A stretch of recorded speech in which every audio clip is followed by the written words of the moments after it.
Kamusta mga ka-farm? Ngayong araw, pag-uusapan natin ang mga benepisyo ng pagtatanim ng gulay sa sariling bakuran. Hindi mo kailangan ng malaking lupa o mamahaling kagamitan. Kahit maliit na espasyo, pwede na. Kaya tara, simulan natin.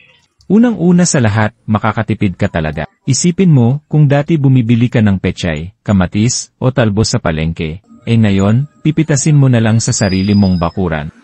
Kapag ikaw mismo ang nagtanim, alam mong malinis at walang kemikal ang gulay na kinakain mo. Mas masarap sa pakiramdam na alam mong healthy ka na, nakatulong ka pa sa kalikasan. Alam niyo ba na maraming pag-aaral ang nagsasabi na nakakabawas ng stress ang pagtatanim? Yung simpleng pagdidilig sa umaga, pag-aalaga sa halaman, nakaka-relax talaga. At syempre, ang sarap sa pakiramdam pag nakita mong may bunga na yung tinanim mo, di ba?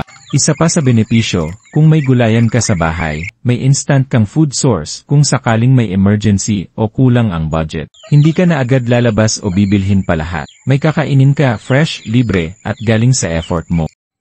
Narito ang ilang gulay na madaling itanim kahit sa paso o container. Pechay, mabilis tumubo, harvest sa loob ng 30 araw. Talbos ng kamot, pwede kahit sa lata o balde. Sili, panimpla, madaling palagin. Kamatis at okra, kahit sa paso o lumang timba. Lettuce o mustasa, perfect sa container gardening. Gamit lang ang lata, bote, planggana, o lumang kahon, may taniman ka na. Ayan mga ka-farm, kahit maliit ang espasyo, malaki ang matitipid mo kung marunong kang magtanim. Gulay sa bakuran, gulay sa hapagkainan. Hanggang sa susunod, happy taniman!